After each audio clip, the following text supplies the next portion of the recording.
ആദ്യം തന്നെ എല്ലാവരോടും ഒരുപാട് താങ്ക്സ്. ബിക്കോസ് രാവിലെ ആ ഷോയ്ക്ക് വന്നു, നിങ്ങളൊക്കെ സിനിമ കണ്ടു. പേഴ്സണലി കുറേ പേര് എൻ്റെ അടുത്ത് അഭിപ്രായം പറഞ്ഞു, ഇഷ്ടപ്പെട്ടു എന്ന്. അപ്പോൾ വലിയ സന്തോഷമുണ്ട്. ടൈറ്റിൽ വന്നാക്കി ആനന്ദ ശ്രീബാല. ആ ടൈറ്റിൽ നല്ല ഒരു ഇന്നൊരു നല്ല ചോദ്യം കിട്ടി. ആനന്ദ് ശ്രീബാല ടൈറ്റിൽ ആദ്യമേ തന്നെ എൻ്റെ മനസ്സിൽ തോന്നിയ രണ്ട് പേരുകളാണ്. അത് ആനന്ദ് എന്നുള്ള പേരും ഈ ശ്രീബാല എന്നുള്ള പേര് എനിക്ക് ഭയങ്കര ഇഷ്ടമുള്ള ഒരു പേരാണ്. അപ്പം ഈ രണ്ട് പേരും കൂട്ടി യോജിപ്പിച്ചിട്ട് ഒരു ക്യാരക്ടർ ഉണ്ടാക്കിയാണ്. അതിന് അമ്മ മകൻ എന്നൊരു ഇമോഷൻ കൂടെ കൊടുത്തപ്പോൾ അതിന് വലിയ സ്വീകാര്യത കിട്ടി. പിന്നെ അതിനകത്ത് വെച്ചാൽ മറ്റൊരു വെച്ചാൽ കാമുകിയുടെ പേരും ശ്രീബാല തന്നെ വെച്ചു. അതൊരു ആ പേരിനോട് അർജുന്റെ കഥാപാത്രത്തിന് ഭയങ്കര ഇഷ്ടമാണ്. അപ്പൊ അതാണ് അങ്ങനെ ഒരു പേര് വെച്ചത്. അച്ഛനും മോനും ഇരുന്നാണ് സിനിമ ഓരോ ഷോയിൽ ചർച്ച ചെയ്യാറ്, ഞാൻ നേരിട്ട് കണ്ടിട്ടുണ്ട്. ഇതുപോലെ തന്നെയായിരിക്കും ഇന്ന് രാത്രി അച്ഛനും മോനുമായിട്ടുള്ള ചർച്ച അല്ല. അല്ല, സിനിമയെ കുറിച്ചിട്ട് ഇനി അധികം ചർച്ച ചെയ്തിട്ട് കാര്യമില്ല. കാരണം സിനിമ നമ്മൾ പ്രേക്ഷകരിലേക്ക് സിനിമ അതിന്റെ മാർക്കറ്റിങ്ങിനെ കുറിച്ചിട്ടും എങ്ങനെയാണ് ഈ സിനിമ മുന്നോട്ട് പോകുന്ന അത്തരം ചർച്ചകളുണ്ട്. ഞങ്ങൾ തമ്മിൽ വളരെ നല്ല ബന്ധമാണ്. ഞാൻ എന്റെ പഠനം കഴിഞ്ഞിട്ട് വന്നിട്ട് ഞാൻ അച്ഛന്റെ കൂടെ തന്നെ നിൽക്കുകയാണ്. അച്ഛന്റെ വിലക്ക് തീരുന്നതിന് മുന്നേ കൂടെയുണ്ട്.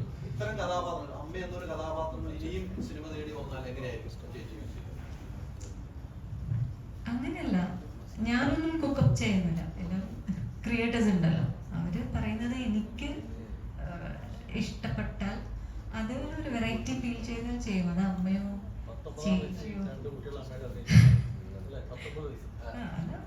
15 ഇയേഴ്സിൽ ഞാനൊരു 4 വയസ്സിലെ കുട്ടിയുടെ അമ്മയായിട്ട് ചെയ്തു തമിഴ് ആദ്യം, മൈ ഫസ്റ്റ് മൂവി.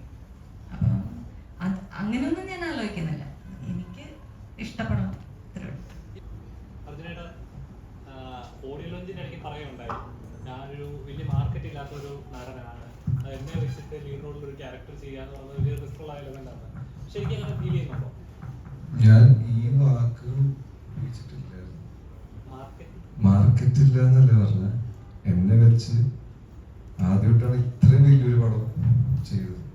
അപ്പൊ എന്നെ വെച്ച് നോക്കുമ്പോൾ ഞാൻ ചെയ്തു വരുന്ന പടങ്ങൾ നോക്കുമ്പോൾ ഞാൻ സപ്പോർട്ടിങ് ആക്ടറായിട്ട് നിൽക്കുമ്പോൾ വലിയ പടങ്ങൾ ചെയ്തിട്ടുണ്ട്. പക്ഷെ എന്നെ ലീഡാക്കി ചെയ്യുമ്പോൾ ഇത്രയും വലിയൊരു ബാനർ ആൻഡ്രൂ ചേട്ടൻ, വേണു സാർ ഇവര് ചെയ്ത പടങ്ങൾ വെച്ച് നോക്കുമ്പോൾ ഇവർ വലിയ വലിയ പടം ആൾക്കാരാണ്. ഇപ്പോൾ അഭിലാഷേട്ടന്മാരെ ചെറിയ പടമാണെങ്കിലും എനിക്കിത് വലിയൊരു പടം. കാരണം ഞാൻ ടൈറ്റിൽ കൊണ്ട് വരുന്ന ആദ്യത്തെ പടം. പിന്നെ ത്രൂ ഔട്ട് ഉണ്ട് ഞാൻ ക്യാരക്ടറായിട്ട്. പിന്നെ ബഡ്ജറ്റ് വൈസ് നോക്കുമ്പോഴും അത്യാവശ്യം ഉണ്ട്. എന്നെ നായകനാക്കി ചെയ്യുമ്പോൾ അത്യാവശ്യം ഒരു ബഡ്ജറ്റുള്ള പടമാണ്. അല്ല, അത് അവന്റെ കാര്യം പറയാൻ വേണ്ടിയുള്ള വന്നേ. അത് ഈ ചോദ്യത്തിന് ഉത്തരം ഞാൻ പറയും. കാരണം എനിക്ക് രഞ്ജന്റെ കാര്യം പറയാതെ പോകാൻ പറ്റില്ല.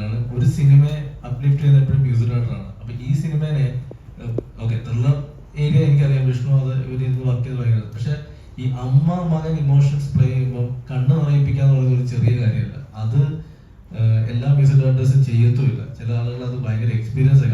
ആ കാലത്ത് രഞ്ജിൻ രാജ് എടുത്ത ഒരു എഫോർട്ട് മാളിപ്പുറത്തിൽ നങ്ങേരിപ്പൂവിന് കിട്ടിയ പോലെ തന്നെയാണ് മന്ദാര പറഞ്ഞ എന്നുള്ള സോങ്ങിൽ ഇന്ന്. ഇപ്പൊ ഞാൻ ഇന്നത്തെ ഇന്റർവ്യൂ പറയുണ്ടായിരുന്നു, അവസാന ഷോട്ട് കണ്ടാൽ തിയേറ്ററിൽ കണ്ണു നിറയുന്നത്. അതിന്റെ ഏറ്റവും വലിയ കാരണം രഞ്ജിനാണ്. അപ്പം ഈ ഒരു വേദിയിൽ ഞാൻ രഞ്ജിന്റെ ഞങ്ങൾ ഒരുമിച്ചുള്ള 5ാമത്തെ സിനിമയാണ്. ഞാൻ രഞ്ജിനോട് എന്റെ മനസ്സിൽ നിന്ന് ഞാൻ താങ്ക്സ് പറയുകയാണ്. അത്രയും ഡെഡിക്കേറ്റഡ് ആയിട്ട് എന്റെ കഥകൾക്ക് അല്ലെങ്കിൽ എന്റെ ഡയറക്ടേഴ്സിന് വേണ്ടി വർക്ക് ചെയ്തൊരു മ്യൂസിക് ഡയറക്ടറാണ്. അപ്പം താങ്ക് യു വെരി മച്ച്.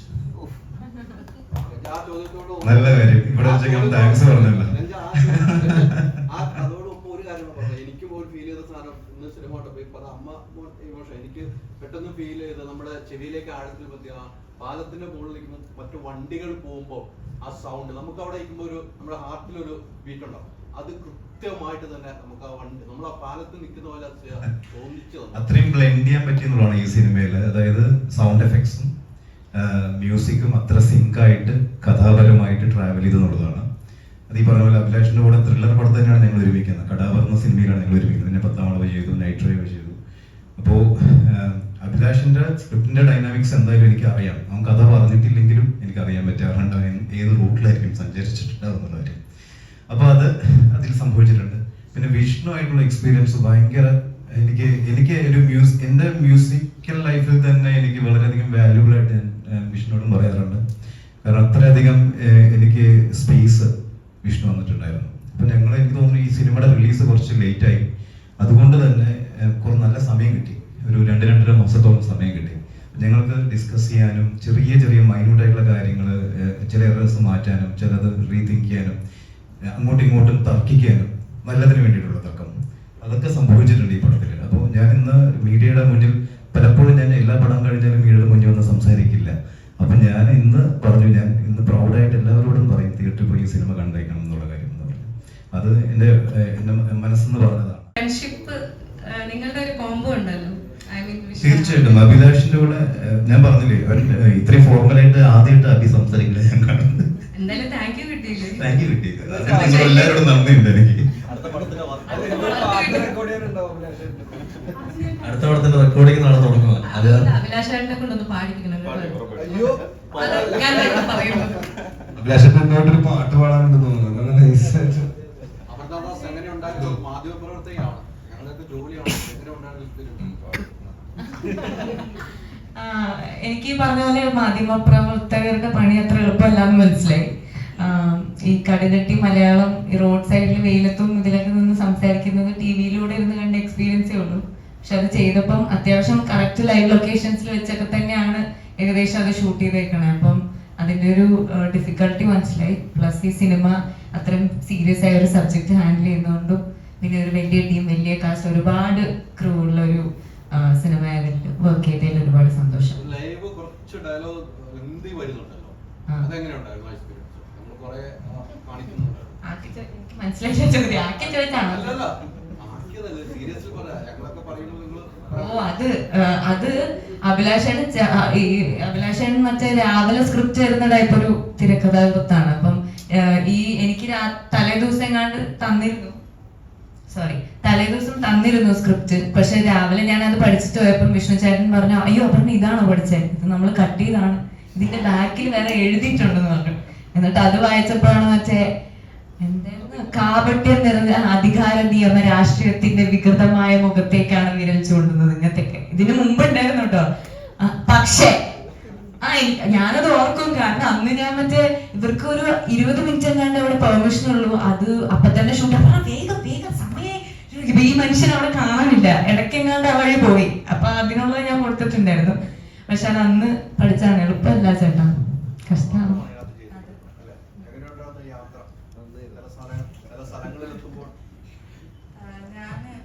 എനിക്ക് മൂവി കാണുന്നതിനെക്കാട്ടിലും ഇങ്ങനെ കുറെ വിക്ടിംസ് ഉണ്ടാവാൻ ചിലപ്പോ.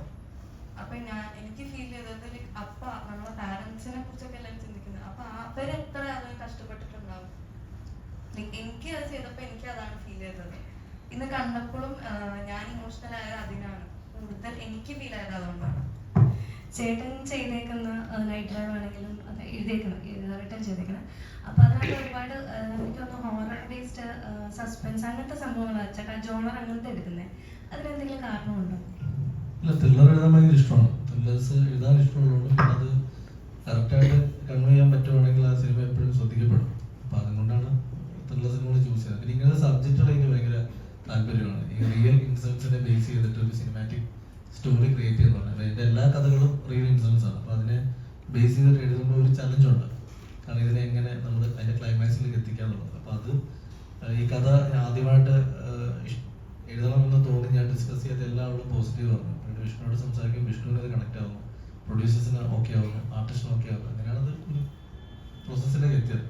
എന്നെ സംബന്ധിച്ച് എൻ്റെ ഇതുവരെയുള്ള സിനിമകളിൽ എനിക്ക് ഏറ്റവും അദ്ദേഹത്തോട് ചേർത്ത് വെക്കാൻ തോന്നുന്ന തിരക്കഥയാണ് ആനന്ദ്. ഒരുപക്ഷെ എനിക്ക് തോന്നുന്നു എനിക്കൊരു സീക്വൽ എഴുതാൻ പോലും തോന്നുന്ന, ഒരു പാർട്ട് 2 എഴുതാൻ പോലും തോന്നുന്ന ഒരു കാണാം. ഈ അമ്മ മകൻ എന്ന് പറഞ്ഞ ഇനിയും ഇൻവെസ്റ്റിഗേഷനിലേക്ക് എത്താം, ഒരു സാധാരണക്കാർ ഇൻവെസ്റ്റിഗേഷൻ ആണ്, ഇനിയും പല കേസുകളും ഇൻവോൾവ് ആവും. അപ്പൊ എന്നെ സംബന്ധിച്ച് it's very close to my heart Anand. അല്ല, അതേ പറഞ്ഞത് എനിക്ക് എഴുതാൻ തോന്നുന്ന ഒരു കഥയാണ് ആനന്ദ് ശ്രീവാലൻ. ആ കഥാപാത്രങ്ങളാണ് ഇഷ്ടമുള്ളത്, ആനന്ദും ശ്രീവാലയും. അപ്പം രണ്ട് ശ്രീവാലയും ഇഷ്ടമാണ്. അപ്പം ഇനി അത് ഈഗോ വരണ്ടെന്ന് പറഞ്ഞത്. അപ്പം അതുകൊണ്ട് ആ കഥാപാത്രത്തിന് ഇനിയും പല കേസുകളും, അയാൾ ഇപ്പൊ ഒരു ചാനലിലാണ് വർക്ക് ചെയ്യുന്നത്, ഇനിയും വരെ അടുത്തൊരു കേസുമായിട്ട് മുന്നോട്ട് പോവാം.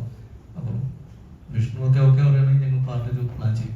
സൂര്യ സാറ് കൊച്ചിയിൽ വന്നപ്പം നമ്മുടെ ആനന്ദ് ശ്രീബാല ടീം അദ്ദേഹമായിട്ടൊരു സ്റ്റേജ് ഷെയർ ചെയ്ത്, അപ്പം അഭിലാഷ് ചേട്ടൻ അവിടെ വെച്ച് പറഞ്ഞിട്ടുണ്ടായിരുന്നു, ഇവൻ ആനന്ദ് ശ്രീബാല കാണുന്നതിന് മുമ്പ് എന്തായാലും കങ്കുവ കണ്ടിരിക്കുമെന്ന്.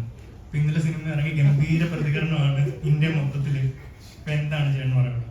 ഇല്ല, അത് ആദ്യം ഒരു കാര്യം പറയാം. ഒരു സിനിമ നശിപ്പിക്കാൻ വേണ്ടി ആരും അതിന്റെ മേക്കേഴ്സ് ഒരിക്കലും ഒരു സിനിമ ചെയ്തു വെക്കില്ല. ഈ സിനിമ നശിക്കാൻ വേണ്ടി അവരുടെ പെർസ്പെക്റ്റീവ് അവർ ചെയ്ത സിനിമ ഓഡിയൻസിന് കണക്ട് ആയിട്ടില്ലായിരിക്കും. അതാണ് അതിന്റെ ബേസിക് റീസൺ. അപ്പം ഇപ്പം ശിവ സാറ് ചെയ്യുന്ന ഒരു സിനിമ ശിവ സാറ് പൊട്ടിക്കാൻ വേണ്ടി ഒരു സിനിമ ചെയ്യും, അദ്ദേഹത്തിന്റെ വ്യൂ കൺഫ്യൂഷൻ ഉണ്ടാവാം. ഇത് കേട്ട സൂര്യ സാർ നമുക്ക് ഹിറ്റ് തന്നിട്ടുള്ള ആർട്ടിസ്റ്റ് അല്ലേ, ഇതിൽ അഭിനയിച്ച എല്ലാവരും ഹിറ്റുകൾ തന്നിട്ടുള്ള ആളുകളല്ലേ, അവർക്ക് എല്ലാവർക്കും തെറ്റ് പറ്റുന്നില്ല. അവരുടെ പെർസ്പെക്ഷൻ അല്ലെങ്കിൽ അവരുടെ ഒരു പ്രൊഡിക്ഷൻ മാറിപ്പോയി കാണും. ഈ കങ്കുവ 4 മണിക്ക് പോയി കണ്ട ആളാണ് ഞാൻ, വേറെ ഒന്നുകൊണ്ടല്ല, എന്താണ് നമ്മുടെ അവിടെ അടുത്ത ദിവസം വരുമല്ലേ അതിന്റെ ഒരു ഇതില്.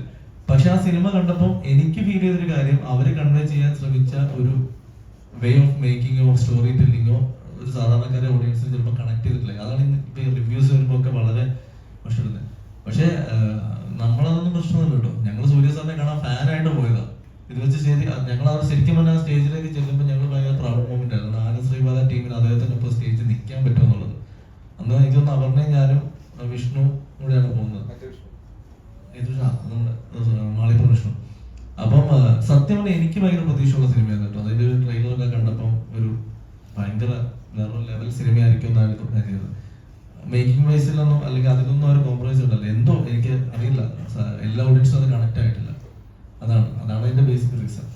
ഇനി അതിനെ പറ്റി ചോദിച്ചിട്ട് ഞാൻ ഇത് എന്തായാലും പറഞ്ഞിട്ട് കങ്കുവ ടീംസും സൂര്യ ഫാൻസും വന്നിട്ട് നമ്മുടെ നെഞ്ചത്ത് പൊങ്കാലുണ്ടായി.